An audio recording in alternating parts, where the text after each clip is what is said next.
الحمدللہ رب العالمین والصلاة والسلام علی اشرف الانبیاء والمرسلین اما بعد فاعوذ باللہ من الشیطان اللعین الرجیم بسم اللہ الرحمن الرحیم وارکعوا مع الراکعین، اور رکوع کرنے والوں کے ساتھ رکوع کرو۔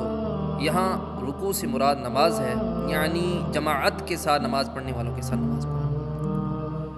فرمان مصطفیٰ صلی اللہ تعالی علیہ وآلہ وسلم، لوگ ترک جماعت سے ضرور باز آ جائیں یا اللہ پاک ان کے دلوں پر مہر لگا دے گا، پھر وہ غافلوں میں سے ہو جائیں گے۔ اللہ اکبر۔ ترک جماعت کے نقصانات۔ ترک جماعت گناہ اور جہنم میں لے جانے والا کام ہے۔ جماعت کے ساتھ نماز پڑھنا جنت میں لے جانے والے کام ہے۔ ایک سند کے ساتھ حدیث ملاحظہ فرمائیں کہ جماعت کے ساتھ نماز پڑھنے کے کیا فضائل ہیں۔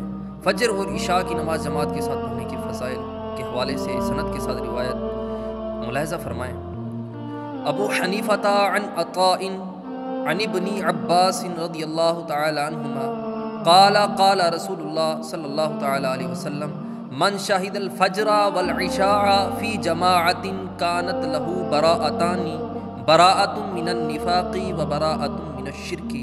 حضرت ابو حنیفہ حضرت عطا سے، حضرت عطا حضرت ابن عباس سے، حضرت ابن عباس رضی اللہ تعالیٰ عنہ رسول اللہ صلی اللہ تعالیٰ عنہ سے روایت کرتے ہیں، رسول اللہ صلی اللہ تعالیٰ نے ارشاد فرمایا، جس نے فجر اور عشاء کی نماز جماعت کے ساتھ پڑھی اس کے لیے دو براءتیں ہیں۔ سبحان اللہ۔ کون کون سی برات ہیں؟ براءۃ من النفاق و براءۃ من الشرک۔ ایک براءت نفاق سے اور ایک براءت شرک سے۔